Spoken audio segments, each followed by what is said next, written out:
Silks శ్రీరస్తు శుభమస్తు sale ప్రతి 25,000 రూపాయల కొనుగోలుపై ఒక గోల్డ్ కాయిన్ ఉచితం.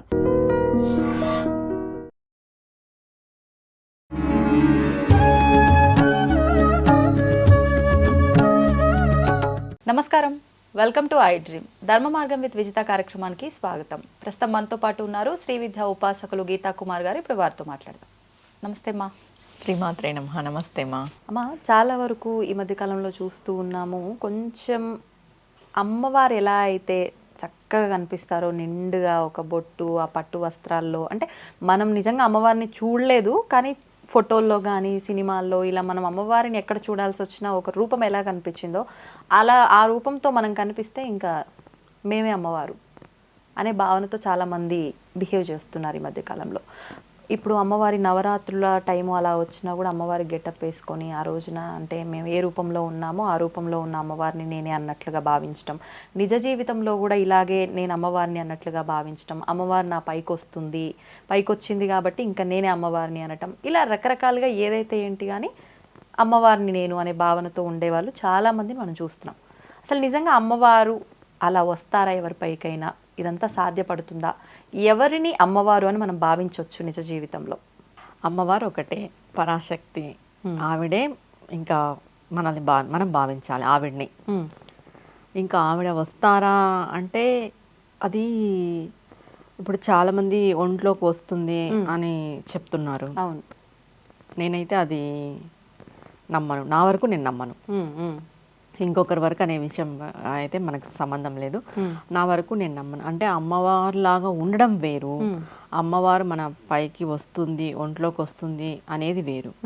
ఇప్పుడు ఇది బాగా సాధన చేసి మనం అమ్మవారి సాధనలో చాలా ఏళ్ళు గడిస్తే తప్పితే మనకి అమ్మవారి దర్శనం కలగదు.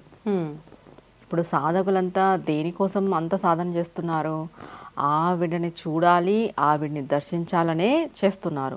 ఈ సాధన మధ్యలో ఏమైనా జరగచ్చు. సాధన ఏదో ఒక విధంగా ఆగిపోవచ్చు, మన ప్రాణమైపోవచ్చు, ఆలోపు మనకి గడియ వచ్చేసిండొచ్చు, మన ఆయుష్ తీరిపోయిండొచ్చు, లేదా ఏదో ఆటంకాల వల్ల, ఫ్యామిలీ డిస్టర్బెన్సెస్ వల్ల మనం సాధన ఆపేయచ్చు.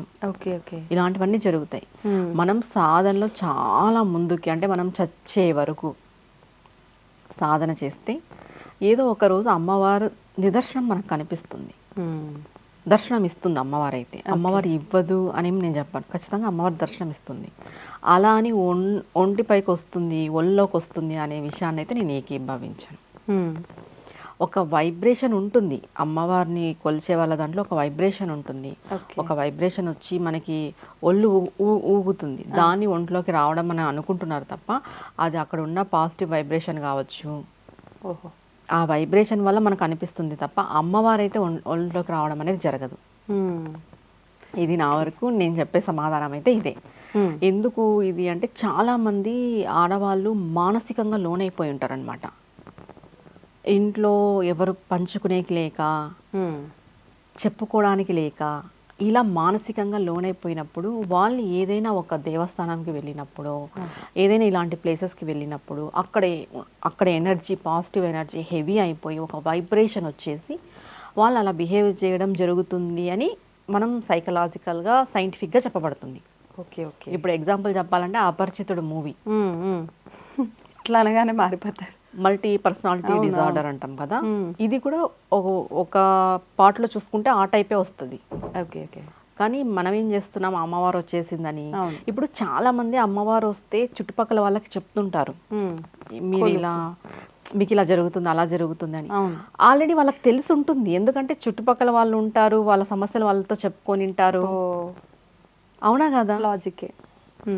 కొత్తగా పోయి మనం ఒక్కటి బాగా గుర్తుపెట్టుకోండి, ఎవరికైనా ఉండే సమస్య ఫైనాన్షియల్ సమస్య, ఎవరికైనా ప్రతి ఒక్కరికి ఉండే సమస్య మానసిక ఆందోళన, మానసిక సమస్య, ఆరోగ్య సమస్యలు, ఇంట్లో అశాంతి, శాంతి లేకపోవడం సహజంగా ప్రతి ఒక్క కుటుంబంలో ఇవి ఉంటాయి. ప్రతి ఒక్క సంసారంలో ఇది ఉంటుంది. ప్రతి ఒక్క మానవుడు, వ్యక్తి, మనిషి జన్మ ఎత్తినవాడు ఇవి ఖచ్చితంగా ఫేస్ చేస్తాడు. వీటిని ఆసరా తీసుకొని మీకు ఈ సమస్య ఉంది, మీకు ఫైనాన్షియల్ సమస్య ఇలా ఉంది అంటే నువ్వేమనుకుంటావు? అవును నిజమే, ఆవిడ చెప్పింది నాకు ఫైనాన్షియల్. ఎందుకంటే ప్రతి ఒక్కరికి ఉంది ఈ కాలంలో. ఎవరికి ఏ సమస్య లేదు చెప్పు, దాన్ని బట్టి వాళ్ళు చెప్తున్నారు. అవునా కదా? ఇంకా ఆవిడకి ఒంట్లోకి వస్తే ఇంటి చుట్టుపక్కల వాళ్ళంతా వచ్చి కూర్చుంటారు, మాట్లాడతారు. ఆల్రెడీ వాళ్ళ గురించి ఆవిడకి తెలిసింటుంది. అవును. అదే ఆవిడ చెప్తుంది. దివ్య దృష్టి వేరు, ఒంట్లోకి రావడం వేరు. జాతకం దివ్య వేరు, దృష్టి ఇది ఒంట్లోకి నమ్మొచ్చు రావడం అంటారా? వేరు. నమ్మొచ్చు. దివ్య దృష్టి సాధన పరంగా వస్తుంది. బాగా సాధన చేస్తే, నువ్వు కుండలి జాగృతి చేస్తే వస్తుంది. ఊరికే రాదు దివ్య దృష్టి అనేది. సిక్స్త్ సెన్స్ అనేది మనకి కళ రూపంలోనో ఏదైనా ఇండికేషన్ రావడమో, మనకి ఏదైనా జరిగే ముందు ఇండికేషన్ వస్తుంది. అలాంటివన్నీ సాధన పరంగా వస్తాయి. ఒళ్ళోకి రావడం వేరు, జాతకం వేరు, ఒళ్ళోకి రావడం వేరు. దైవం వేరు, ఒళ్ళోకి రావడం వేరు. మానవ శరీరం అమ్మా ఇది. దీనిపైకి అమ్మవారు వస్తుంది అనుకోవడం తప్పు అని నా భావన. మానవ శరీరం అంటే ఎన్నెన్నో పాపాలు చేస్తూ ఉంటాం, తెలిసి తెలియక అబద్ధాలు ఆడుతూ ఉంటాం, ఎన్నెన్నో కర్మలు చేస్తూ ఉంటాం. మరి పైకి రాలేదు అలా అని చెప్పించను లేదు అన్నప్పుడు సాక్షాత్తు కనిపించింది అని చెప్తుంటారు కొంతమంది. అమ్మవారు నాకు ప్రత్యక్షమైంది, స్వామి నాకు ప్రత్యక్షమయ్యాడు, నాకు ఏదో ఇలా చెప్పారు, లేదంటే ఏదో చూపించారు, ఇలాంటివన్నీ వింటూ ఉన్నాం ఈ మధ్య కాలంలో. ఇదంతా ఏంటి, అలా జరుగుతుందంటారా? మనం ఉన్నాం కదా, మీకు భక్తి లేదు అయినా మీకు దేవుడు కల్లోకి వస్తున్నాడు. ఎందుకు వస్తాడు? పూర్వజన్మలో నువ్వు భక్తుడై ఉంటావు. పూర్వజన్మలో నీ సాధన ఆగిపోయి ఉంటుంది. దాన్ని ముందుకు తీసుకురావడానికి భగవంతుడు నీ కలలో కనిపించవచ్చు. దీనికి ముందు మీ తల్లిదండ్రులు కానీ చేసిన పుణ్యము, పూర్వజన్మ సుకృతం వల్ల మనం ఆధ్యాత్మిక మార్గంలోకి వెళ్తాం. ఆధ్యాత్మిక మార్గంలోకి వెళ్ళడం కానీ, భక్తి మార్గంలోకి వెళ్ళడం కానీ, అమ్మవారిని కానీ అయ్యవారిని ధ్యానించడం కానీ అది అంత సులభమైన విషయం కాదు. మనకి పూర్వజన్మ సుకృతం, మన తల్లి తండ్రి చేసిన పుణ్యం వల్లనే లభిస్తుంది. పూర్వజన్మలో మన సాధన ఆగిపోయి ఉంటుంది. ఇప్పుడు దాన్ని కంటిన్యూ చేయడానికి మనం ఈ మార్గంలోకి వస్తాం. ఏదైనా కూడా టు బి కంటిన్యూ, ఇది జన్మాంతరం ఉంటుంది. ఇది మనం అనుకుంటాం ఈ జన్మలో అని.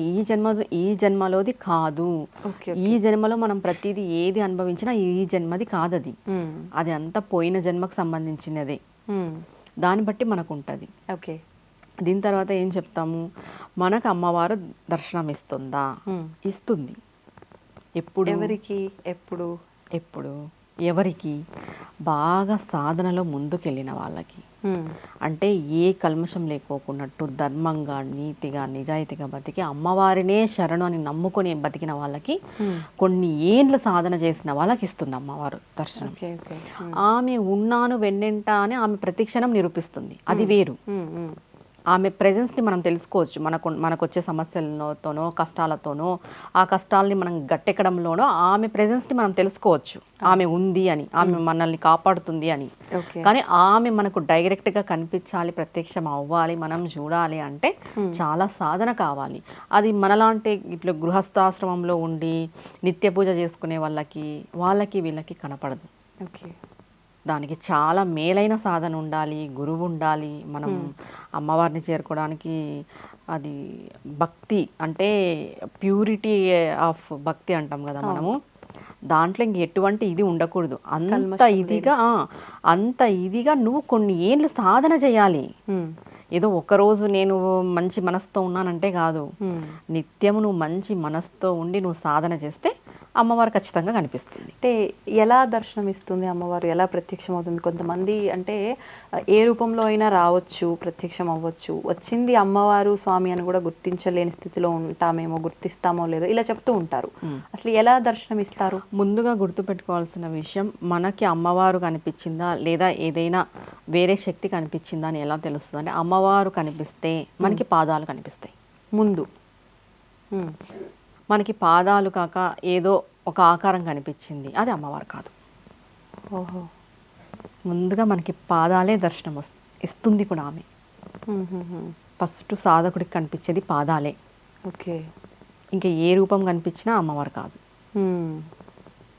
అంటే ఈ కొన్ని రూపాలలో మనకి అమ్మవారు కలలో కనిపిస్తుంది, అది వేరు. నిజంగా కనిపించడం అనేది మనకి పాదాలే కనిపిస్తాయి. ధ్యానంలో కూడా పాదాలతోనే ఆమె దర్శనం ఇస్తుంది. ఫస్ట్ మనం చూడాలనుకున్న ధ్యానంలో మనం ఏ ఆకారంతో చూస్తే ఆ ఆకారంతో మనకి దర్శనం ఇస్తుంది, అది వేరు. నిజంగా మనం చూడాలనుకుంటే పాదాలే కనిపిస్తాయి. కళలో వచ్చేది నార్మల్ గా మనం చూసినవి అవి వస్తాయి, అది వేరు. కళలో కనిపించడం వేరు. ఇంకొక విషయం ఏం చెప్తారు అంటే, మనకి ఏదైనా పుణ్యక్షేత్రం కానీ ఏదైనా దేవత కానీ మనకు కళలోకి వచ్చింది అంటే, భగవంతుడు మనల్ని చూడాలి అనుకున్నప్పుడు మన కళలోకి వస్తాడు. మనల్ని చూడాలనుకుంటాడు అనుకున్నప్పుడు. ఆహా. మనం భగవంతుడిని చూడాలనుకుంటే ఆయన దగ్గరికి వెళ్ళాలి. ఆయన క్షేత్రానికో, అవును. ఆయన స్థలానికో, ఆయన దేవాలయానికో అని మనం వెళ్ళాలి. కానీ భగవంతుడే మనల్ని చూడాలనుకున్నప్పుడు మన కళలోకి వస్తాడు.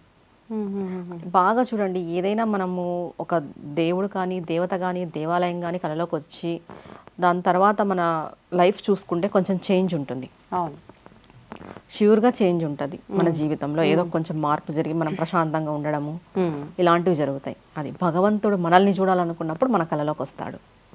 అంటే దీన్ని కొంచెం వేరే రకంగా మాట్లాడుకుంటే ఆయన చూడండి ఎప్పుడు మనని కనిపెట్టుకుంటూనే ఉంటాడు అంటూ ఉంటాము, అంతా ఆయనే నడిపిస్తుంటాడు అంటూ ఉంటాము. ప్రత్యేకించి చూడడం ఏంటి అన్నప్పుడు ఏం చెప్తారు? ఆయన అందరినీ చూస్తుంటాడు, అది నార్మల్. అందరిలో నిన్ను మాత్రమే చూడడం అనేది నీ కళలోకి రావడం ప్రత్యేకం. అంతే కదా. ఓకే. ఆయన ఎప్పుడు అందరినీ చూస్తుంటాడు, కానీ నిన్ను గుర్తించి నీ కళలోకి రావడం అనేది నిన్ను గుర్తించినట్టే కదా. అక్కడ ఇప్పుడు ఆయన మనల్ని గుర్తించినట్టు కళలోకి రావడం అనేది. ఓకే. ఇప్పుడు కొంతమంది ఎక్కువగా అంటే ప్రతిరోజు పూజలు చేస్తూ ఉంటారు, భగవంతుడి పైన ఎల్లవేళలా నమ్మకం విశ్వాసం ఉంటూ ఉంటుంది. కొంతమంది మాత్రం నాస్తికంగా ఉండి సడన్గా దైవ మార్గంలోకి వెళ్ళిపోతూ ఉంటారు. అట్లాంటి వాళ్ళకే తొందరగా రిజల్ట్ కూడా వస్తుంది, భగవంతుడి అనుగ్రహం ఉంటుందేమో అనిపిస్తూ ఉంటుంది. అంటే వీళ్ళు నాస్తికంగా ఉండి సడన్గా భగవంతుడి మీద నమ్మకం కలిగింది కాబట్టి వాళ్ళకి అలా ప్రత్యక్షం అవుతాడా, లేదు అనంటే ఇదంతా మనం మాట్లాడుకోవడం వరకు మాత్రమేనా, ఎలా తీసుకోవచ్చు అంటారు? ఇప్పుడు ఒక వ్యక్తి నాస్తికంగా ఉన్నాడు అంటే పూర్వజన్మ కర్మని. అదే నాస్తికమైన వ్యక్తి మరి మారినాడు అన్న అది పూర్వజన్మ పుణ్యమే. ఎన్ని రోజులు నాస్తికంగా ఉంటాడు? ఆయన కర్మ అంత చెడు కర్మ ఉన్నంతసేపు నాస్తికంగానే ఉంటాడు. ఏదో ఒక రోజు భగవంతుని తెలుసుకోవాలి. ఎప్పుడైతే ఆయన సాధన ఆగిపోయి ఉంటుంది కదా, ఆయన సాధన ఆగిపోయిన చోట మరి మొదలు పెట్టాలి కాబట్టి అప్పుడు ఆయనకు అవగతం అవుతుంది. అప్పుడు ఆయన తెలుసుకొని సాధన మొదలు పెడతాడు. ఎవ్వరు కూడా ఇప్పటికిప్పుడు భక్తులు మేము ఈ జన్మ భక్తులు అనుకోకూడదు. ఆల్రెడీ మనం పోయిన జన్మలో అయ్యే ఇప్పుడు ఇలా. ఇప్పుడు ఒక కుటుంబంగా కొన్ని విధానాలు ఆచరిస్తాం, పూజలు ఇవన్నీ. తర్వాత ఈ కుటుంబమే కలిసి ఉంటాము అనేది రూల్ ఏం లేదు. ఈ పూజలు ఈ విధానాలు ఇది కంటిన్యూషన్ అన్నప్పుడు ఇదంతా ఎలా ఉంటుంది? కుటుంబ వ్యవస్థకు సంబంధించిన విధానాలు అంటే ఈ జన్మలో నువ్వు సింగిల్గా చేసిన విధానము, వాళ్ళు సింగిల్గా చేసిన విధానము అన్నీ కలిపి ఉంటుందా, ఎలా ఉంటుంది ఇదంతా? ఈ జన్మకి నీకు ఈ కుటుంబము, ఈ భర్త, ఈ పిల్లలు ఈ జన్మ వరకే. నెక్స్ట్ జన్మకి నీకు ఇంకొక భర్త, అసలు నీకు పెళ్ళి అవుతుందో పెళ్లి కాదో తెలియదు, నీకు పిల్లలు పుడతారో లేదో తెలియదు, ఇంకొక పిల్లలు పుడతారు. ఇది ఈ జన్మాంతరం వరకే. కుటుంబ వ్యవస్థ అనేది ఇది భవబంధాలలో చిక్కుకుంటుంది ఈ జీవి, ఈ ఆత్మ. ఎప్పుడైతే మరణం అనేది సంభవిస్తుందో ఈ ఆత్మకి ఆ బంధాలకి సంబంధం లేదు. మనకి బంధాలు శారీరకమైన బంధాలే ఇవన్నీ, ఆత్మకి సంబంధించిన బంధాలు కాదు. ఎప్పుడైతే మరణం అనంతరం ఈ శరీరంలో నుండి ఆత్మ విముక్తి చెందుతుంది, ఆ ఆత్మకి ఏ బంధాలు ఉండవు. నెక్స్ట్ అది ఇంకొక జన్మ తీసుకుంటుంది, అప్పుడు అది అంతే, ఈ జన్మకి మాత్రమే. అందుకే ఏం చెప్తారు, ఆధ్యాత్మిక మార్గంలో ఎవరి దారి వాళ్ళదే, ఎవరి పుణ్యం ఎవరి పాపం వాళ్ళదే. అంతే, నువ్వు ఈ భవబంధాల్లో ఉన్నంతసేపు దీంట్లో ఉంటావు. దీని నుండి మనం మోక్షానికి వెళ్ళడానికే కదా భగవంతుని పాదాలు పట్టుకోవడం. ఎన్ని రోజులని ఇదే జన్మ ఎత్తుతూ తిరుగుతూ పోతూ పుడుతూ ఉంటాం చెప్పు. విముక్తి కలగాలి, ఆత్మకి ఖచ్చితంగా విముక్తిని ఇవ్వాలి. ఆ విముక్తి ఇవ్వడమే మోక్షం. ఆ మోక్షంలోకి పోవాలనేదే మన తపన. ఈ ఆధ్యాత్మిక మార్గం, భగవంతుని పాదాలను పట్టుకోవడము, ఇవన్నీ చెప్పుకోవడం, ఇవన్నీ తెలుసుకోవడం, ఈ పూజలు పునస్కారాలు అన్నీ మోక్షాన్ని చేరుకోవడమే. నిజంగా అంటే అలా చేరుకోవడానికి వెళ్ళే స్థితికి దగ్గరగా వచ్చినప్పుడు మాత్రమే ఇలాంటివన్నీ ఒకదాని తర్వాత ఒకటి మనకు తారసపడుతూ ఉంటాయేమో అనిపిస్తూ ఉంటుంది. అంటే చేరుకుంటున్నాము అనే భావనతో కాకపోయినా ఏదైనా అప్పటి వరకు అసలు ఇలాంటి ఆలోచన ఏమీ ఉండదు. ఒక్కసారి ఈ భగవంతుడి ఆలోచన వచ్చింది అని అంటే ఇంకా రిపీటెడ్ వరుసగా అన్ని ఇలాంటివే జరుగుతూ ఉంటాయేమో అనిపిస్తుంటుంది. ఒక్కసారి నువ్వు భగవంతుని పాదాలు పట్టుకున్న తర్వాత అదే మార్గంలోనే మన జీవితం వెళ్తుంది. వెళ్తూ వెళ్తూ వెళ్తూ వెళ్తూ ఏదో ఒక రోజు ఈ ఆత్మకి మోక్షం లభిస్తుంది. ఒక్కసారిగా అయితే ఏం లభించదు. ఎందుకంటే పూర్వజన్మ పాపము, ఈ జన్మలో చేసిన చెడ్డ పనులు, ఈ జన్మలో చేసిన పాపము. ఎందుకంటే మనం పుట్టుకతో ఏం భక్తి మార్గంలో ఏం ఉండము, మంచి చెడు మనకు తెలీదు. తెలియనప్పుడు చాలా పాపాలు చేసింటాము. వాటిని మళ్ళీ ఇంకొక జన్మ ఎత్తి మళ్ళీ వీటిని అన్నిటిని అనుభవించాలి. మరి ఆ జన్మలో ఏ పాపం చెయ్యకపోతే అప్పుడు ఇప్పుడు ఏమీ ఆశించకుండా పూజ చేయాలి అంటారు. ఉమ్. కోరికలు అవన్నీ పక్కన పెడితే మోక్షం పొందడము అనేది కూడా ఒక ఆశించడమే. అది కూడా ఒక కోరికే. అది కోరిక కాదు, అది ధర్మం అన్నమాట. ఓకే. ధర్మ అర్థ కామ మోక్షము శాస్త్రాల్లోనే చెప్పబడింది. మనం ధర్మంగా ఉండాలి, మన సంపాదన ధర్మంగా ఉండాలి, మన కామము మన భార్యతోని ముడిపడి ధర్మ మార్గంలో ఉండాలి. ఇవన్నీ నువ్వు ధర్మంగా చేస్తూ పోతే భగవంతుడు నీకు మోక్షాన్ని ఇస్తాడు. నువ్వు దానికోసం సపరేట్గా ఏది చేయని అవసరం లేదు. నువ్వు బాగుండాలి, నువ్వు బాగా ధర్మంగా నీతిగా నిజాయితీగా ఉంటే ఆటోమేటిక్గా మోక్షం భగవంతుడు నీకు ప్రసాదిస్తాడు. ఓకే. దాన్ని అడగాల్సిన అవసరం లేదు, మనం ఉండే జీవన విధానంలో ఉంటుంది. ఇప్పుడు మనం నిత్యము ఆచరించే విధానాల్లో అయితే మనం ధర్మంగా ఉన్నామా అధర్మంగా ఉన్నామా అదంతా పక్కన పెడితే భగవంతుడి, ఇప్పుడు మనం స్టార్టింగ్లోనే మాట్లాడుకున్నట్టు నా పైకి భగవంతుడు వచ్చాడు అని కొంతమంది దాన్ని డబ్బుగా అవకాశాన్ని చేసుకునేవారు చాలామంది ఉన్నారు. అంటే భగవంతుడి ముసుగులోనే ఒక రకమైన అధర్మాన్ని వాళ్ళు ముందుకు తీసుకెళ్తున్నారని చెప్పాలి వాళ్ళ వ్యక్తిగతంగా. అటువంటి వాళ్ళ పరిస్థితి ఏంటి? భగవంతుని ఏదో ఒక రోజు చూస్తాడు, వాళ్ళ పాపం ఖచ్చితంగా పండుతుంది. భగవంతుని అడ్డు పెట్టుకొని అమాయకుల్ని మోసం చేయకూడదు. ఏదైనా నీకు వచ్చిన విద్య ఏదైనా ఉంటే నాకు ఇది వచ్చు, ఇది తెలుసు, నేను ఇంతవరకే చేయగలను అనేది నువ్వు ఓపెన్గా చెప్పాలి, క్లారిటీగా ఉండాలి. నీ వరకు ఎవరైనా సమస్య అని వస్తే నువ్వు నిజాయితీగా నిర్మోహమాటంగా ఏ అపేక్ష ఏది లేకోకుండా నువ్వు వాళ్ళకి సహాయం చేయగలగాలి. అలా అయితేనే నువ్వు ముందుకు రాగలం. కానీ మనం ఏదో మన స్వలాభం కోసము అవతల వాళ్ళని మభ్యపెట్టి దీనికి ఇంత అవుతుంది దానికి అంత అవుతుందని డబ్బులు తీసుకోవడం అది చాలా చాలా పాపము. దాని ఫలితం చాలా ఘోరంగా ఉంటుంది. ఇంకొకటి, ఇప్పుడు మేమే దేవుళ్ళు, మేమే అమ్మవారు, మేమే అనే ఫీలింగ్ చాలా ఉంది. మనం ఎప్పుడు అమ్మవారుగా కాలేం, అది ఒక సాధకుడికి మాత్రమే చెందినది. సాధకుడు పోను ఏమైపోతాడంటే అమ్మవారు తాను అని ఒకటే అనే భావన వస్తుంది. ఓకే. మనం ఇక్కడ పొద్దున లేయని కూడా లేయము సరిగా, సూర్యోదయానికి ముందే మనం లేయని కూడా లేయము, అది కూడా మనకి చేత కాదు. మనం నేనే అమ్మవారిని ఎలా భావిస్తాం చెప్పు? మన పని మనం చేసుకోలేము, మనం త్వరగా లేవలేము, కరెక్ట్గా ఉండలేము, మన వస్త్రధారణ కూడా ఏది సరిగ్గా లేదు ఈ కాలంలో. మనం ఏం చేస్తున్నాం చెప్పు? అంటే ఎందుకు భావించొద్దంటారు అమ్మవారిని నేనే, స్వామిని నేనే, లేకపోతే భగవంతుడు నేనే అని? అంటే భగవంతుడు అంతటా ఉన్నాడు, నీలో ఉన్నాడు, నాలో ఉన్నాడు, వస్తువులో ఉన్నాడు, చలనం ఉన్న దాంట్లో లేని దాంట్లో అన్నిట్లో ఉన్నాడు అన్నప్పుడు నేను ఎందుకు భావించొద్దు అట్లా? నాలో భగవంతుడు ఉన్నాడు, నేనే భగవంతుని అని అనే వాళ్ళకి ఏం చెప్తారు? నువ్వు కరెక్ట్గా ఆ వేలో ఉన్నావా నువ్వు భావించడానికి? నా వరకు నేను ఉన్నది కరెక్టే అనుకుంటున్నా. మన వరకు మనం కాదు, మనం భగవంతుడికి కరెక్ట్ అనిపించాలి, నువ్వు దేవుడికి కరెక్ట్ అనిపించాలి. నీ వరకు నువ్వు ఏ పని చేసినా నీకు కరెక్ట్గానే అనిపిస్తుంది. ఎందుకంటే నువ్వు ఒకటి మా ఇది ఏమవుతుందంటే నువ్వు ఆ పని చేస్తే నువ్వు సుఖపడుతున్నావు, నువ్వు సంతోషంగా ఉంటున్నావు అంటే అది నీ స్వార్థం అవుతుంది, నీ స్వార్థమే అది. ఓకే. అవునా కదా? నీ స్వార్థానికి నువ్వు చేసే పనులు నువ్వు ఎలా కరెక్ట్ అనుకుంటావు? నిజమా కదా? అవును అవును. భగవంతుణ్ణి అందరిలో చూడమన్నారు. నేనే భగవంతుడు అనే భావన ఎప్పుడు వస్తుంది? సాధన చేస్తూ చేస్తూ ఈ సంసార బంధం నుండి విముక్తి అయిపోయి మనకి ఈ ప్రపంచంతో పని లేనప్పుడు వస్తుంది నేనే భగవంతుడు అని.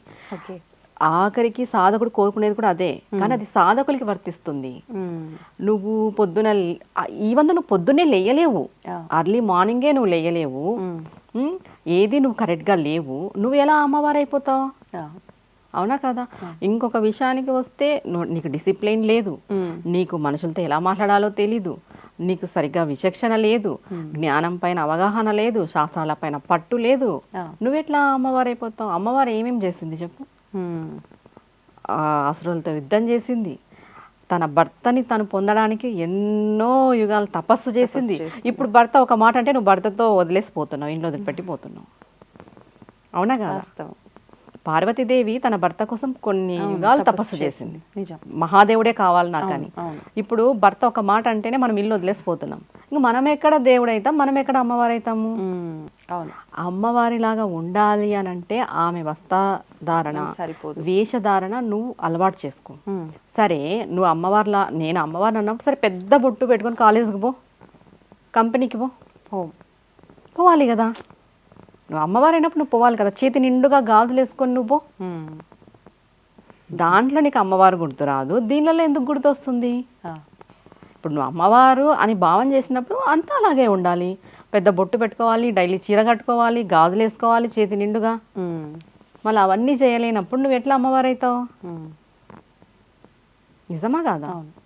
నీకేదో నువ్వే చెప్పాలి ఇప్పుడు ఆన్సర్, ఎలా మనం ఫీల్ అవ్వాలి అని. అంటే అది మనం ఫీల్ అవుతున్నాం అంతేగాని అది వాస్తవం కాదు అన్న భ్రమ నుంచి బయటికి రావాలి. వాస్తవం కాదు. ఇప్పుడు నువ్వు అమ్మవారని నువ్వు ఫీల్ అయ్యేటప్పుడు అమ్మవారు ఏమేం చేస్తుందో అన్ని నువ్వు చేయగలగాలి. అంటే అనుకోవటం వల్ల ఆ భావన నాలో ఉండటం వల్ల నిజంగా నేను ఆ స్థితికి వెళ్తానేమో. భావన ఉండడం వల్ల ఎవరు వెళ్ళరుమా, ప్రయత్నం చేయాలి. ఓకే. భావనలు అందరూ చేస్తారు. నేను ఈడ కూర్చొని మొత్తం తిరిగేసి వస్తాను నా మనసుతో, అది నా భావన. నేను దగ్గరగా వెళ్ళి చూడాలి అని అంటే నేను వెళ్ళాలి కదా, అవునా కదా? అవును అవును. భావన చేయడం నేను తప్పనను, దాన్ని ఆచరణలో పెట్టాలి. ఓకే. ఇప్పుడు నేను అమ్మవారు ఇలా ఎంట్రికలు విరబోసుకుంటుంది, అమ్మవారు అలా కూర్చుంటుంది, అమ్మవారు అలా డాన్స్ చేస్తుంది అంటే నువ్వు కూడా అన్ని చేయి అమ్మవారు లాగా. మరి అమ్మవారు అసురులతో యుద్ధం చేసింది, అవును. నువ్వు ఒక మాట అంటే ఏడుస్తా కూర్చుంటావు. నిజమా కదా? నిజం. అవన్నీ వద్దు. నువ్వు అమ్మవారని ఫీల్ అయ్యేటప్పుడు ఒకటే నీకు టాస్క్, నువ్వు పెద్ద బొట్టు పెట్టుకొని ఆఫీస్కి పో, నువ్వు చేతి నిండా గాజులు వేసుకొని ఆఫీస్కి పో, జుట్టు జడ వేసుకొని ఆఫీస్కి పో, విరబోసుకోకున్నట్టు. అంటే ఒక దీక్షలో ఉన్నప్పుడైతే ఎలా ఉంటావో అలా ఒక చీర రకంగా కట్టుకొని ఆఫీస్కి పో డైలీ. ఎన్ని రోజులు పోతావో చూద్దాం. నువ్వు లైఫ్ లాంగ్ అలా ఉండేలాగుంటే నువ్వు అమ్మవారిలాగా భావించు. అమ్మవారిలాగా భావించాలంటే ఫస్ట్ మనం ఉండాలి అలా. అవును. మనం ఉన్నప్పుడు ఆటోమేటిక్గా మనమే అమ్మ అవుతాం, కామని కాదు. ఏదో ఒక్కదాన్ని పట్టుకొని అమ్మవారు అలా చేసింది నేను అలా చేస్తాను, అమ్మవారు ఇలా చేసింది ఇలా చేస్తానంటే అది తప్పు. అవునా కదా? అంతే అంతే. ప్రతి ఒక్కరు ఇది ఎవరికి వాళ్ళు వేసుకోవాల్సిన ప్రశ్న ఒక రకంగా. మనం హిందువులై ఉండి బొట్టు పెట్టుకునేకే ఆలోచిస్తున్నాం ఇప్పుడు ఫ్యాషన్ పేరుతో. సిగ్గుపడతారు కూడా కొంతమంది, సిగ్గుపడుతున్నారు పిల్లలు, ఆడపిల్లలు కుంకుమ పెట్టుకునేకి బొట్టు పెట్టుకునేకి. నువ్వు ఆ బొట్టు పెట్టుకునేకే నువ్వు అంత సిగ్గుపడతావు అంటే నువ్వు ఎక్కడ అమ్మవారు అవుతావు ఇంకా? అవునా కదా? అవును. ఎక్కడుంది నీకు ఆ ఛాన్స్? నేను ప్రతి పిల్ల ఇప్పుడు నేను అమ్మవారు అలా చేసింది నేను అలా చేస్తాను, అమ్మవారు ఇలా ఉంది నేను ఇలా ఉంటాను, ప్రతి ఒక్క ఆడపిల్ల పెద్ద బొట్టు పెట్టుకోండి, కుంకుమ, చేతి నిండా గాజులు వేసుకోండి, డైలీ పెళ్లిగాని అమ్మాయి అయితే లంగా పైట వేసుకోండి, పెళ్ళైన వాళ్ళైతే చీరలు కట్టుకొని ఆఫీసులకి వెళ్ళండి. అప్పుడు మీరు చెప్పండి అమ్మవారు అలా ఉంది మేము కూడా అలానే ఉన్నాము అని. అంతే. ఒక వస్త్రధారణ వేషధారణే సరిపోదు, క్వాలిటీస్ కూడా అలవర్చుకోవాలి. ఫస్ట్ ఇవి చేయాలి. ఫస్ట్ ఇవే చేయమనండి, ఇవే చెయ్యరు ఎవరు. కరెక్ట్. ఒక బొట్టు పెట్టుకున్న అమ్మాయి కూడా అమ్మవారు అలా ఉంది నేను అలా అని చెప్తుంది ఇప్పుడు. అవును. అవునా కదా? ఫస్ట్ బొట్టు పెట్టుకో డైలీ, తర్వాత నువ్వు చెప్పు అవును నేను అమ్మవారు అని. అంటే అమ్మవారు ఇలా ఉంటుంది ఇలా ఉండాలి అని చెప్పి ఫోటోషూట్ల కోసం తయారవుతున్న పరిస్థితులే కనిపిస్తున్నాయి కానీ నిత్యము అలా ఉండాలంటే అది కాని పని. నిత్యం అలా ఉండాలి. అలా ఉన్నప్పుడే నువ్వు అమ్మ కాగలవు. అమ్మ నీలో ఉంటుంది నువ్వు నిత్యం అలా ఉంటే. నువ్వు ఫోటోషూట్ కోసమో ఏదో జస్ట్ ఫెస్టివల్ కోసమో దానికోసం రెడీ అయ్యి నేను అమ్మవారిని చెప్పడం అది మూర్ఖత్వం అంటారు. ఫ్యాషన్, మూర్ఖత్వం, అంతే. అంతే. అంటే మారుతున్న సమాజానికి అనుగుణంగా మారాలి, అక్కడే ఆగిపోకూడదు అని కూడా అంటూ ఉంటారు కదా. మారుతున్న సమాజం బొట్టు పెట్టుకోవద్దని చెప్పిందా? పెట్టుకోవచ్చు, కానీ ఇప్పుడు ఉన్న పరిస్థితుల్లో అంత పెద్ద బొట్లు పెట్టుకుంటే ఒకటి నేను ఏం చెప్తాను, మనమే ఇన్సెక్యూరిటీగా ఫీల్ అవుతున్నాం ఇక్కడ. వాళ్ళు ఎవరేమనుకుంటే ఏముంది, నువ్వు అమ్మవారు కదా నువ్వు బొట్టు పెట్టుకో, పక్కన వాళ్ళు ఏం ఫీల్ అయితే నీకెందుకు? నువ్వు ఒక పెద్ద బొట్టు పెట్టుకునేకే నువ్వు అంత ఇన్సెక్యూరిటీగా ఫీల్ అయినప్పుడు నీలో ఆ అమ్మ శక్తి ఎలా వస్తుంది? నువ్వు ఆ అమ్మతో ఎలా పోల్చుకుంటావు? ఓకే. పెద్ద బొట్టు పెట్టుకుని పోయేకే వాళ్ళు చూస్తే ఎవ్వరు ఏమనరు. నువ్వు పెద్ద బొట్టు పెట్టుకుని వస్తే ఫస్ట్ చూస్తారు, ఆశ్చర్యపోతారు, సెకండ్ రోజు చూస్తే నవ్వచ్చు, మూడో రోజు చూస్తే అబ్బా బాగుంది అని వాళ్ళు అలవాటు పడిపోతారు. అంతే. నువ్వు పెట్టుకోవట్లేదు ఫ్యాషన్తో. ఒకప్పటి పూర్వకాలంలో ప్రతి ఒక్కరు ఆడవారిని ఎవరు చూసినా పెద్ద బొట్టు, తల్లో పువ్వులు, పద్ధతిగా చీర, గాజులు, ఇప్పుడు ఫంక్షన్లకు ఎట్లా అయితే ఉంటున్నామో వాళ్ళు ఎప్పుడు అట్లానే ఉండేవాళ్ళు. ఇప్పుడు ఫంక్షన్లకు కూడా ఎవరు పెద్ద బొట్టు పెట్టట్లేదు. చిన్న చిన్న స్టోన్స్ అవి కనిపించినట్టు ప్రతి ఒక్కటి మళ్ళీ అన్ని బ్యాక్లేండి, అన్ని పాతకాలం నాటి పద్ధతులు మళ్ళీ చిన్న చిన్నగా రావాలి, వస్తున్నాయి. ప్రతి ఒక్కరిలోనూ బొట్టు పెట్టుకోవాలనే ఆలోచన వస్తే సగం మారినట్టే అంతే మన సమాజం. ఆడపిల్లలు మగపిల్లలు ప్రతి ఒక్కరు బొట్టు పెట్టుకోవాలి. ఈ ఆలోచన వస్తే వాళ్ళే అమ్మవార్లు, వాళ్ళే అయ్యవార్లు. అంతే. అంతే. మీరు బొట్టే పెట్టుకోరు కానీ మేము అమ్మవారు, నేను శివుడు, నేను అది, నేను ఇది అంటే అది ప్రయోజనం లేని విషయం. అసలు చెప్పుకోకూడదు అలా, సిగ్గుచేట అలా చెప్పుకుంటే చెప్పాలంటే. నీలో ఒక క్వాలిటీ కూడా లేదు, నువ్వు ఎలా పోల్చుకుంటావు చెప్పు. అంతే కదా. అంతే. చాలా మంది ఇళ్ళల్లో మనం తరచుగా వింటూనే ఉంటాం, అంటే ఏమో గ్రామాల్లో ఎక్కువగా వింటుంటాము ఇలాంటి విషయాలు అనిపిస్తూ ఉంటుంది. అందరూ అని చెప్పలేంలేండి, మళ్ళీ నన్ను వేసుకుంటారు.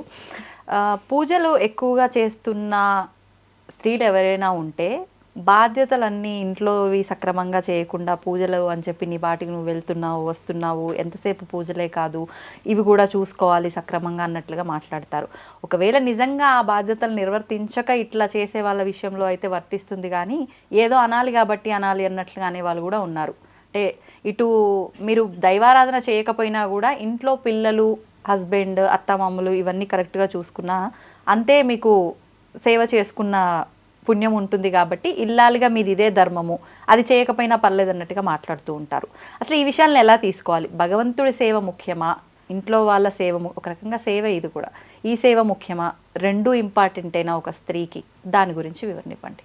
ముందుగా చెప్పాలి అంటే ఊరికే అనేవాళ్ళు చాలా మంది ఉన్నారు. మీరు అడిగిన క్వశ్చన్లో పూజలు చేసుకుంటున్నారా అంటే, ఓ నువ్వు ఊరికే పూజలు చేసుకుంటున్నావా, ఏం పని లేదు పాట లేదు, ఇదే చేస్తావా, ఇలా అనేవాళ్ళే ఎక్కువ. అవును. రెండు ఇంపార్టెంటా, ఒకటే ఇంపార్టెంట్ అంటే రెండు ఇంపార్టెంట్ దీంట్లో. అది ఎలా? ఇప్పుడు ఒక ఈ అమ్మాయి పూజలు చేస్తుంది, ఒక ఆవిడ పూజలు చేస్తుంది అని అంటే ఎవరి కోసం చేస్తుంది?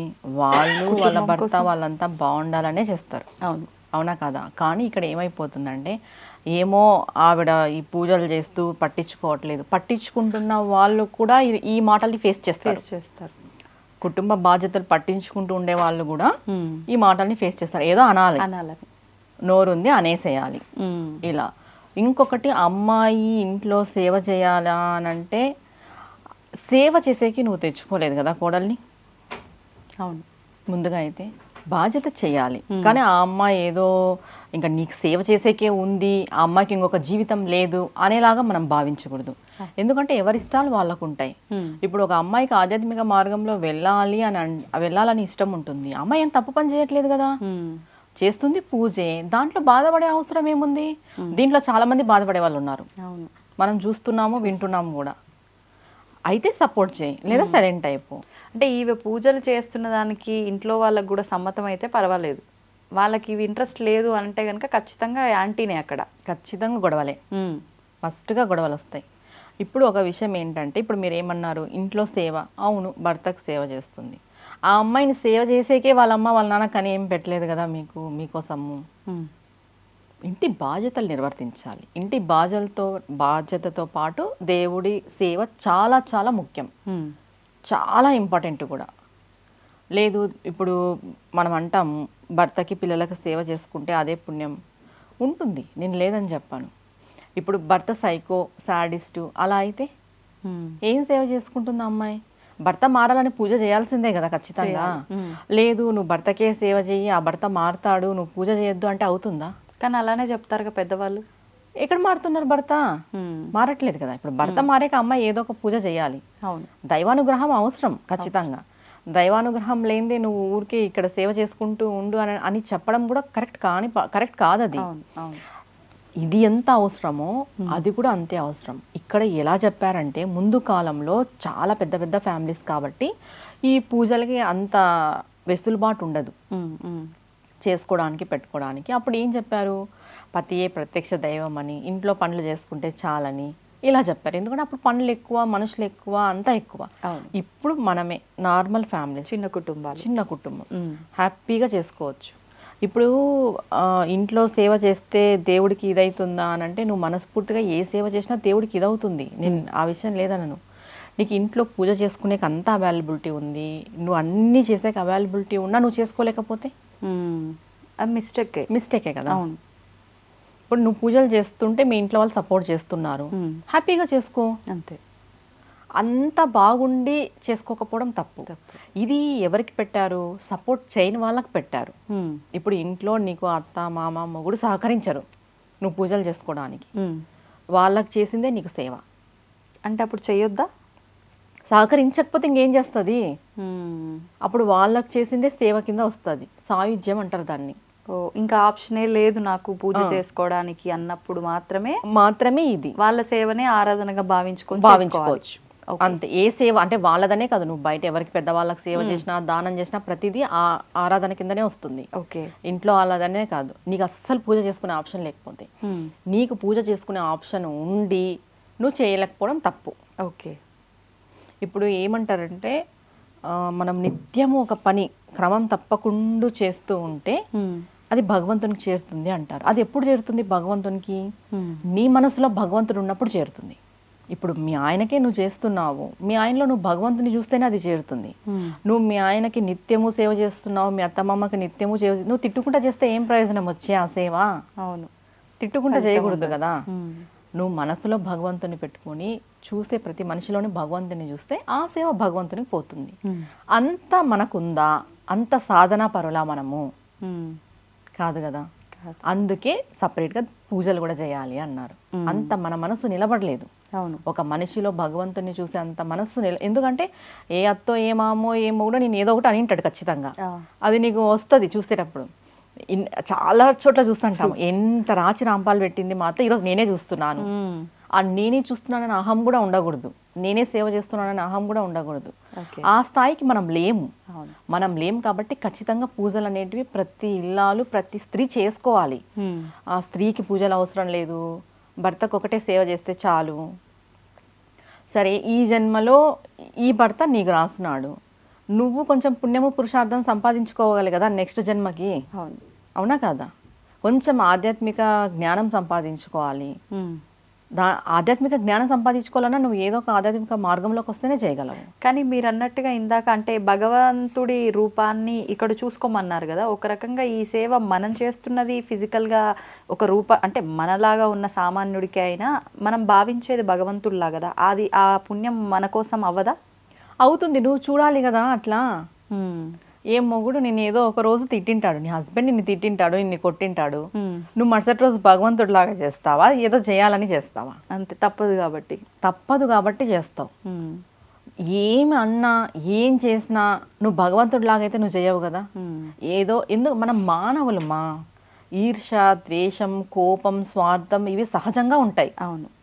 అలాంటప్పుడు నిత్యము నువ్వు చేసింది భగవంతుని సేవ కాదు, నువ్వు తాత్కాలికమైన సేవే చేస్తున్నావు. అవును. ఇప్పుడు అత్తమామలకి సేవ చేస్తుంటారు, తిడుతూ చేస్తుంటారు చాలా మంది, అది భగవంతునికి ఎలా చేస్తుంది?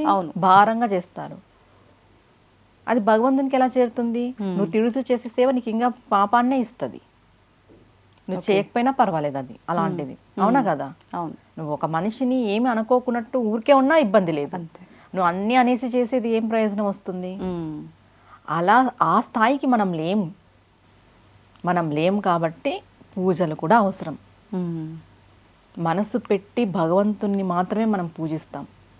మనుషుల్లో ప్రతిరోజు భగవంతుని చూసేంత గుణానికి మనం ఎదగలేదు. ఒప్పుకుంటారా? ఒప్పుకోరా? నిజం, వాస్తవమైన విషయం ఇది. ప్రతిరోజు నువ్వు తిరిగే వ్యక్తిలో ఏదో ఒక రోజు నీకు ఏదో ఒకటి నీకు తగులుతుంది, తెలుస్తాయి, లోపం అనేది కనిపిస్తుంది మనిషిలో. నువ్వు లోపాన్ని ఎత్తుకుతావు ఖచ్చితంగా. ఏ లోపము ఎత్తుక్కోకున్నట్టు నువ్వు జీవించు, అసలు నువ్వు మనిషి జన్మనే ఎత్తావు. అవునా కాదు? అవునవును. అట్లా ఆ స్థాయికి మనం లేము కాబట్టి మనకి పూజలు, వ్రతాలు, నోములు ఖచ్చితంగా చేసుకోవాలనే పెట్టిండేది కూడా ఆడవాళ్ళకి. ఊరికే భర్త సేవ చేసుకొని అత్తమామ సేవ చేసుకుంటే ఏదో అయిపోతుంది, ఇవన్నీ అవసరం లేదని కాదు, అన్నీ అవసరమే. భగవంతుడు ఇది చేసుకోమని పెట్టాడు అని అంటే అది ఖచ్చితంగా మనం చేయాలి. అవునా కదా? అవును. ఇప్పుడు పుణ్యం పురుషార్థం అంటారు, మనం చేసే ప్రతి పనిని బట్టే పుణ్యం పురుషార్థం. పుణ్యము అని అంటే ఒక రకంగా మనం చేసే మంచిని బట్టి మన నెక్స్ట్ అనుభవించేది బాగుంటుంది అనేది ఒక క్లారిటీ. అది పురుషార్థము అంటే ఏంటి? పురుషార్థము అని అంటే మన కోరిన కోరిక నెరవేరడం. ఓకే. పుణ్యము పురుషార్థం రెండు రావాలి అంటే మనం ఆ రోజు సంకల్పంతో ఏ పూజ ఏ దీక్ష అయితే చేపడతామో దాన్ని మనం అనుభవించగలగాలి. ఇప్పుడు మనం మాట్లాడిన ఈ రెండు విధానాల్లో ఏ విధానం ఆచరించినా అంటే నిజంగా మనస్సు పెట్టి భక్తితో ఈ పుణ్యం పురుషార్థం రెండు దక్కుతాయా? మనం నిజంగా చెప్పాలంటే నువ్వు భగవంతుని సేవ మాధవ సేవ అంటాం కదా, మాధవ సేవ మానవ సేవ అంటాం.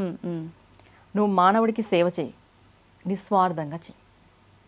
ఏ కల్మషం లేకున్నట్టు చెయ్యి, మంచి మనసు పెట్టుకొని చెయ్యి, ఏది రిటర్న్ ఆశించకుండా చెయ్యి. ఈ 4 లేకున్నట్లు చేయగలరా? ఈ 4 లేకున్నట్టు నువ్వు చేస్తున్నావంటే నీకు భగవంతుని సేవ అవసరం లేదు. ఓకే. నువ్వు ఉన్న చోటే పుణ్యక్షేత్రం, నువ్వు ఉన్నదే పుణ్యతీర్థం. కానీ ఈ 4 లేకున్నట్టు కలియుగంలో ఎవరు లేరు. ఒకటి మనం చేస్తున్నామంటే ఒకటి ఏదో ఒక ఎక్స్పెక్టేషన్ ఉంటుంది, ఖచ్చితంగా అవసరం, ఏదో కావాలి, ఏదో ఆశిస్తాం. అది లేదు అని చెప్పే వాళ్ళైతే ఇప్పట్లో లేరు. ఆల్మోస్ట్ 100కి 89% లేరు. ఓకే. అవునా కదా? అవును అవును. ఏదో 10% ఉండొచ్చు, చెప్పలేము. అంత నిస్వార్థమైన సేవ మనం చెయ్యలేం కాబట్టే భగవంతుని సేవ చేసుకోమని చెప్పారు. Okay okay. అక్కడన్నా మనసు పెడతాము. కొన్ని సందర్భాల్లో బంధాల్లోనే చిక్కుకొని ఉండిపోకు, అవే అనుకొని అక్కడితోటే ఆగిపోకు, వాటిని దాటి వస్తేనే అనేది కూడా కొన్ని విషయాలు చెప్తూ ఉంటారు. భగవంతుని చేరుకుంటావు, మోక్షం పొందుతావు అని. మరి ఇప్పుడు వీళ్ళకి సేవ చేస్తున్నప్పుడు భగవంతుడిగా భావించి చేయటము ఇదంతా చేసినా ఒక రకంగా మన మనసుకు మనం అలా నచ్చ చెప్పుకుంటాం, కానీ నిజంగా చేస్తుంది మానవులకే కదా, మనలాంటి ఒక పర్సన్కే. అంటే ఇప్పుడు మనతో వాళ్ళ ఒక రిలేషన్లో ఉండొచ్చు, అది ఎలా భగవంతుణ్ణి చేరుకునే అవకాశాన్ని ఇస్తుందంటారు? అంటే నువ్వు ఆయనలో భగవంతుడిని చూస్తున్నావు కదమ్మా, ఇంకా నువ్వు మానవుడు అనేది, మనిషి అనేది మర్చిపోవాలి. ఈయనలో నేను దేవుణ్ణి చూస్తున్నాను, ఆ గుణం నీలో రావాలి.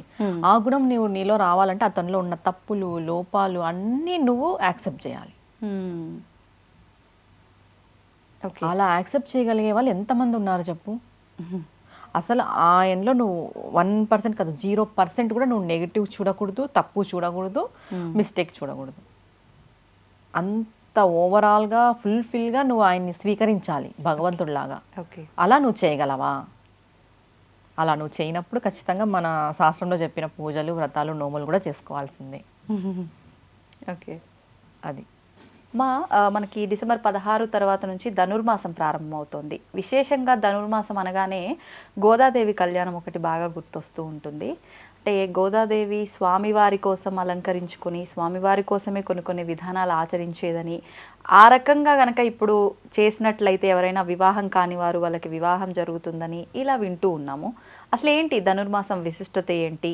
ఏ రకంగా గోదాదేవిని కానీ స్వామిని కానీ ఆరాధించవచ్చు ఈ మాసంలో వివరించండి. ముందుగా ధనుర్మాసం పాటించేది శైవులు బాగా పాటిస్తారు, వైష్ణవ మతస్థులు. నారాయణుని పూజించే వాళ్ళు, కృష్ణుని పూజించే వాళ్ళు. ధనుర్మాసం అనేది మనకంటే, అంటే మన ప్రాంతీయం కంటే ఇది తమిళనాడు ప్రాంతీయం ఆచారం. ధనుర్మాసం మనకి అమావాస్యతో నెల మొదలవుతుంది, వాళ్ళకి పౌర్ణమితో నెల మొదలవుతుంది. వాళ్ళకి ఇది ధనుర్మాసం. అందుకు మనకి మార్గశీర్ష మాసంలో 15-16 రోజులకు స్టార్ట్ అవుతుంది. అక్కడ స్టార్ట్ అయిన తర్వాత అట్లా 15 డేస్ డిఫరెన్స్ ఉంటుంది. ఇప్పుడు సంక్రాంతి వరకు ఉంటుంది ధనుర్మాసం. మనం భోగి పండుగ రోజు గోదాదేవి కళ్యాణం సంక్రాంతితో అయిపోతుంది ధనుర్మాసం. అసలు ఈ ధనుర్మాసం ఏంటి అనే విషయానికి వస్తే అందరికి తెలిసిన విషయం, గోదాదేవి కృష్ణుడి కోసం అన్ని చేసింది. ఆమె తెల్లవారేసరికి అందరినీ గోపికల్ని లేపి పాట పాడుతూ ప్రతి ఒక్కరిని ఊర్లో నిద్ర లేపి తీసుకెళ్ళి నదిలో స్నానాలు చేసేసి కృష్ణుడికి మాలలు తీసుకుపోయి నారాయణుడికి వేసుకున్న మాలలు ఆవిడ వేసుకొని ఇచ్చేదంట. నాకు బాగుందా, తనని చూసుకొని మళ్ళీ స్వామికి బాగుంటుంది అని మురిసిపోయి ఇచ్చేది అనేది అందరికి తెలిసిన విషయమే. వివాహం అవుతుందా అని మీరు క్వశ్చన్ అడిగారు కదా. కన్యలు, పెళ్లి కాని పిల్లలు, అమ్మాయిలు ఈ ధనుర్మాసంలో గోదాదేవి పాశురాలని 30 పాశురాలు ఉంటాయి 30 రోజులకి. రోజు ఒకటి చెప్పడం మనకి అవైలబిలిటీ ఉన్నాయి, ఇప్పుడు వినొచ్చు, చూడొచ్చు, అన్నీ ఉన్నాయి. ఇప్పుడు గుళ్ళల్లో కూడా చెప్తున్నారు పాశురాలు. కొన్ని గుళ్ళల్లో మన ప్రాంతంలో కూడా స్టార్ట్ అయింది గోదాదేవి ఆరాధన. ఒక 2-3 ఇయర్స్గా చూస్తున్నాం. టెంపుల్స్ లో కళ్యాణాలు అన్ని జరిపిస్తున్నారు మన ప్రాంతం వాళ్ళు కూడా. ప్రతిరోజు ఈ 30 రోజులు పాశురాలు వినడం అని నియమంగా పెట్టుకోవచ్చు. అది సంకల్పం చేసుకోవాలి, నేను ఈ 30 రోజులు ఖచ్చితంగా పాశురాలు వింటాను. నీ కోరిక కళ్యాణం అనే కాదు, ఏదైనా మన కోరిక ధర్మబద్ధమైన కోరిక అయి ఉండాలి. స్వామివారు అమ్మవారు ఖచ్చితంగా నెరవేరుస్తారు. ఈ 30 రోజులు మీరు పాశురాలన్నా వినొచ్చు. దాని తర్వాత మనం అలంకరణ చేసుకుంటాం కదా, ఈ 30 రోజులు స్వామివారి కోసం మన అలంకరణ వదిలేయచ్చు. కొంతమంది పూర్తిగా అలంకరణ మానేస్తారు, కాటుక పెట్టుకోవడం, పూలు పెట్టుకోవడం కొంచెం వస్త్రాలు మంచిగా నీట్గా వేసుకోవడం, ఇవి కూడా కొత్తవి ధరిస్తాం కదా, అలా లేకోకుండా నార్మల్గా ఉంటారు, సాత్వికంగా నార్మల్గా ఉంటారు. అన్నీ వదులుకోలేం కాబట్టి, అంటే జాబ్స్ చేస్తున్నాం, బయటకు వస్తున్నాం, అన్నీ వదులుకోలేం. కానీ మనం చేసే అలంకరణలో, మనం చేసుకునే దాంట్లో రోజు వాటిల్లో ఏదో ఒకటి ఈ నెలంతా నేను స్వామి వారి కోసం వదిలేస్తాను అని అనుకొని దీక్ష చేయొచ్చు ఈ నెల రోజులు. Okay okay. అది కూడా ఒక కోరిక పెట్టుకొని చేయొచ్చు. స్వామి నేను ఇది వదిలేసి ఉంటాను, ప్రతిదీ కోరిక మేరకు, అంటే కోరిక లేకున్నట్టు చేసిన చాలా చాలా మొదటి మంచిది. రోజే సంకల్పం చెప్పుకొని నేను ఇది వదిలేస్తున్నాను అనుకుని మొదలు పెట్టాల్సి ఉంటుంది. అవును, మొదటి రోజే నేను నీ కోసం ఇది చేస్తాను, ఇది వదిలేస్తాను, నాకు ఇష్టమైన దాన్ని. మన అలంకరణలో కాటుక పెట్టుకోవడం మానేయచ్చు, తల దువ్వుకోరు కొంతమంది నెల రోజులు, నూనె పెట్టుకోరు. ఇలా అలంకరణకు సంబంధించిన వస్తువులు, మనం అలంకరణ దండాలు వేసుకుంటున్నాం, వీటిని కూడా వదిలేయచ్చు. ఓకే. ఇలా 30 రోజులు వదిలేసిన తర్వాత మళ్ళీ సంక్రాంతికి అలంకరించుకుంటారు, గోదాదేవి కళ్యాణం అయిపోయిన తర్వాత భక్తాదులు. ఇంకొక విషయం ఏమంటే, ధనుర్మాసం పాశురాలని మనకి చెప్పుకుంటాం కదా, దాంట్లో ఏ ఒక్క పాశురమైనా కూడా తీసుకొని ఈ 30 రోజులు కూడా 108 సార్లు చదవచ్చు. ఒకటి ఏదైనా ఒకటి మనకి నచ్చినది, ఒక్కొక్క దానికి ఒక్కొక్క ఫలితం చెప్తారు. అలా దాంట్లో ఏదైనా ఒకటి తీసుకొని కూడా మనం ఈ 30 రోజులు కూడా పారాయణం చేయొచ్చు. కొంతమంది పాల పదార్థాలు వదిలిపెడతారు, పాలు, పెరుగు, నెయ్యి ఇలాంటివి కూడా వదిలేస్తారు, ధనుర్మాసంలో తీసుకోరు కొంతమంది పాలతో చేసిన పదార్థాలని. ఇంకా స్వామివారి అనుగ్రహం కోసం మనం ఇప్పుడు కృష్ణుడు అంటే కృష్ణుడు, విష్ణువు, నారాయణుడు, మనకి టెంపుల్స్ ఉంటాయి, దేవాలయాలు ఉంటాయి మన చుట్టుపక్కల. ఈ 30 రోజులు మీరు తులసి మాల సమర్పించినా చాలా మంచిది. స్వామివారికి పుష్పాల మాల సమర్పించినా, మీ చేతులతో కుట్టి సమర్పించినా చాలా మంచిది. ఎందుకంటే ఆవిడ కుట్టి ఆవిడ మెల్లో వేసుకొని స్వామికి వేసేది, నేను మెల్లో వేసుకో అని చెప్పట్లేదు మరి, ఇప్పుడు కుట్టేసి మనం స్వామివారికి ఇవ్వచ్చు. నెల రోజులు తులసి మాల కూడా సమర్పించవచ్చు. ఇలా ఇంకా వైష్ణవులు అయితే ప్రతిరోజు విష్ణు పారాయణం ఇవన్నీ చేస్తారు. ఇంకొకటి తిరుమలలో కూడా ఇప్పుడు ధనుర్మాస పూజలు జరుగుతాయి, 3:30కే జరుగుతుంది అనమాట ప్రభాత సేవ. ఎందుకు ధనుర్మాసం 3:30 కంటే బ్రహ్మముహూర్తం చాలా చాలా విశేషమైనది ఈ ధనుర్మాసంలో. ఇంకా కాళహస్తిలో కూడా అంతే, 3:30కి అభిషేకం జరుగుతుంది ధనుర్మాసంలో. కొన్ని అటు సైడ్ అంటే తమిళనాటకు సంబంధించిన క్షేత్రాలకి, అంటే మన ప్రాంతంలో ఉన్నా కూడా ఆ పద్ధతి చేస్తారు, మన క్షేత్రాలకు కూడా ధనుర్మాసం పద్ధతి 3:30కే ప్రభాత సేవ అయిపోతుంది. ప్రతి ఒక్కరు కూడా ఈ ధనుర్మాసం అంతా బ్రహ్మముహూర్తంలో లేచి మనం సంకల్పం పెట్టుకొని, ఏదో మన కోరిక ధర్మబద్ధమైన కోరిక ఉండేది సంకల్పం పెట్టుకొని మనం స్వామివారి ఆరాధన చేస్తే చాలా చాలా మంచి ఫలితం ఉంటుంది, చాలా మంచి ఫలితం ఉంటుంది. పెళ్లి కాని అమ్మాయిలకి పెళ్ళి అవుతుంది, అబ్బాయిలకి పెళ్ళి అవుతుంది. మనకి చిన్నపిల్లలు ఉంటారు, వాళ్ళు కూడా చాలా సాత్వికంగా మారుతారు, కొంచెం కోపంగా మొండిగా అలా ఉంటారు కదా, అలాంటి వాళ్ళు కూడా చాలా సాత్వికంగా మారుతారు ఈ వ్రతం చేయడం వల్ల. ఇది చాలా ఎలా ఉంటుందంటే సాఫ్ట్ గోయింగ్ అంటాం కదా మనము, మృదువుగా సున్నితమైనది ధనుర్మాసం దీక్ష. ఎవరితోనూ ఎక్కువ గొడవ పడకూడదు, ఏది ఎక్కువ మనం చెడు మాటలు సంభాషణ చేయకూడదు, అసలు చెడుగా మాట్లాడకూడదు, ప్రతిదీ కూడా సున్నితంగా ఉండాలి. అంటే ఆవిడ దాంట్లో చెప్తుందనమాట, మన మనస్సులో కృష్ణుడు కొలువై ఉన్నప్పుడు మనం చాలా సున్నితంగా ఉండాలి. ఎందుకంటే ఆయన సున్నితత్వానికి ఎక్కువ అనుగ్రహిస్తాడు స్వామి. గోదాదేవి చెప్తుంది, మనం సున్నితంగా ఉంటే స్వామి ఎక్కువ అనుగ్రహిస్తాడు మనల్ని, సున్నితమైన మనసుతో ఉంటే అనేసి. ఆవిడ 3:30కే గోపికలందరినీ లేపేదన్నమాట, స్వామివారి సేవకి వెళ్ళాలి, లేయండి అని. ఇప్పుడు కూడా మనం కూడా ఈ నెల అంతా వీలైతే 3:30 లేదా 4:30కి లేచే ప్రయత్నం చేయండి, చాలా చాలా మంచిది. ధనుర్మాసంలో బ్రహ్మముహూర్తంలో చేసుకునే పూజ, సేవ, కైంకర్యం ఏదైనా సరే చాలా చాలా మంచి విశేషాన్ని ఇస్తుంది. అంటే ఇప్పుడు ఈ నెలంతా చేయాలనుకుంటే మరి నియమాలు ఏమైనా పాటించాలా, అవసరం లేదంటారా? నియమాలు అని అంటే నేను చెప్పాను కదమ్మా, అలంకరణలో ఏదైనా ఒకటి వదిలిపెట్టడం, ఒక సంకల్పం సంకల్పం లేదు, ఇవన్నీ ఏం లేదు, నేను మామూలుగా మాసం అంతా ఆరాధన చేసుకుంటా అనుకునే వాళ్ళకి, ఖచ్చితంగా నెల చేసుకుంటా అనుకున్న వాళ్ళకి నియమాలు అవసరం? ఖచ్చితంగా నెల చేసుకుంటున్న వాళ్ళకి విష్ణు పారాయణం చేసుకోవచ్చు. ఏ నియమాలు ఏం లేదు. ఇప్పుడు మాంసాహారం తినము, మామూలుగా ధనుర్మాసంలో కొంతమంది తినరు. మన సైడ్ వాళ్ళు కూడా ఇప్పుడు పాటిస్తున్నారు కాబట్టి వదిలేస్తున్నారు. మార్నింగ్ దీనికి మెయిన్ నియమము ఉదయాన్నే లేవడం, బ్రహ్మముహూర్తంలో లేవడం. ఇదే పెద్ద కష్టమైన పని. ఇది కష్టమైన పనే, కానీ ఈ నెలంతా ఆ బ్రహ్మముహూర్తంలో లేస్తే చాలా చాలా మంచి విశేషమైన ఫలితం ఉంటుంది.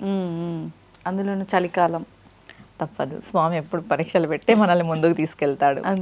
అంతే కదా. బ్రహ్మముహూర్తంలో లేవాలి. బ్రహ్మముహూర్తంలో లేవటమే నియమం దీనికి. ఇంకా మిగతా గోదా అమ్మ స్మరణ చేసుకోవాలి, ఈ పాశురాలు వినాలి. ఆమెను ఆండాలు అంటారు అటు. అవును, ఆండాల తల్లి అని పిలుస్తారు. అలా మనం మనసులో అనుకున్నా కూడా చాలా మంచిది. ఇప్పుడు ఆవిడ ఈ నెలంతా కూడా చాలా చక్కగా అలంకరించుకొని అట్లా స్వామి దర్శనం కోసం వెళ్ళేది, స్వామికి నేను ఇలా కనిపించాలి అని చెప్పి. అలా స్త్రీలంతా ఈ మాసంలో అలా మంచిగా లక్ష్మీదేవిలాగా అలంకరించుకొని అట్లా ఉండాలన్న నియమం ఏమైనా ఉందా? అలంకరణ చేయొద్దు అనలేదు, కానీ ఏదో ఒకటి స్వామికి విడవాలి అంటున్నా. ఓకే. ఈ మాసంలో పూలు కూడా స్వామి కోసమే పూస్తాయంట. పాసురాల్లో చెప్తారు, ఏదైనా కూడా ఈ నెల స్వామి కోసమే, మనం తీసుకోకూడదు, ఏదో ఒకటి త్యజించాలి. ఈ మాసంలో వచ్చేది ప్రతిదీ స్వామి కోసమే అయి ఉంటుంది అని ఆ పాసురాల్లో చెప్పబడుతుంది. ప్రతిదీ కూడా పూలు విరిసినా కూడా అది స్వామి కోసమే, మనం తినే పదార్థాలు ఏదొచ్చినా కూడా అది స్వామి కోసమే. అన్ని వదలలేం కాబట్టి కొన్ని వదలచ్చు మన అనుకూలం చూసుకొని. అన్ని స్త్రీలకు సంబంధించిన మంగళకరమైన వస్తువులు కాబట్టి అన్ని వదలొద్దు, ఒకటేదైనా వదలొచ్చు, మనకి శక్తి కొలది. అది కూడా ఇది మేము వదిలి ఉండగలము అనేసి. ఇప్పుడు రోజు ఒక పాశురం వినమన్నారు, పారాయణ చేయమన్నారు. అంటే స్త్రీలకు సంబంధించిన 5 రోజులకు సంబంధించినవి ఆ రోజుల్లో చెయ్యలేరు, ఒకవేళ చెయ్యొచ్చా? చెయ్యకపోతే అవి ముందు చదవచ్చా, అయిపోయిన తర్వాత కంటిన్యూ చేయొచ్చా? అయిపోయిన తర్వాతే చదవాలమ్మా, అయిపోయిన తర్వాతే చదవాలి. వినొచ్చు, వినడానికి ఏం కాదు, చదివేదైతే లేదు. కానీ చదివే వాళ్ళు మాత్రం, పారాయణం చేసే వాళ్ళు మాత్రం ఆ 5 రోజులు వదిలిపెట్టే పారాయణం చేయాలి. ఓకే. నైవేద్యం విషయానికి వస్తే ఇక్కడ కృష్ణుణ్ణి గోదాదేవిని ఆరాధిస్తున్నారు. అంటే ఎక్కువగా కృష్ణుడి ఆరాధన అంటే వెన్న. మరి నివేదన విషయానికి వస్తే ఏం నివేదన చేయొచ్చు? ఇంట్లోనే అలా నెలంతా చేసుకునే వాళ్ళు అలాంటిది ఏదైనా ఉందా? పానకం, వడపప్పు, వెన్నె, పూలు, పండ్లు, తులసిమాల, పూమాల, ఇవన్నీ టోటల్ అన్నీ వస్తాయి. తులసిమాల ఖచ్చితంగా ఉండాల్సిందే. ఈ నెల ప్రతి ఒక్కరూ తులసిమాల సమర్పిస్తే చాలా చాలా మంచిది స్వామికి. ఆమె ఆరాధనలో ఉండాలి, గోదాదేవి ఆరాధనలో మనం ఉండాలన్నమాట. ఆమెను ఎక్కువ తలుచుకోవాలి ఈ నెల అంతా. ఓకే, చాలా చాలా మంచిది. ధన్యవాదాలమ్మా. నమస్తే మా. And for more videos, please subscribe to iDream. Please subscribe to iDream. Please subscribe iDream. And please subscribe to iDream. For more videos, subscribe to iDream.